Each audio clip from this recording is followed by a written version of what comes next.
বাড়ি চলে যে পানি যাচ্ছে, এত বৃষ্টি, বাইরের অবস্থা দেখানো সম্ভব হচ্ছে না। রাস্তা প্রচুর পানি।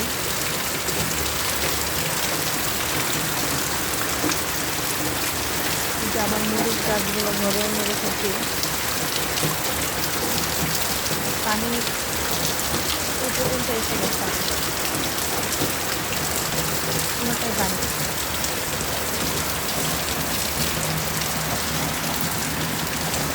এটা হচ্ছে বাড়ির পিছন সাইড।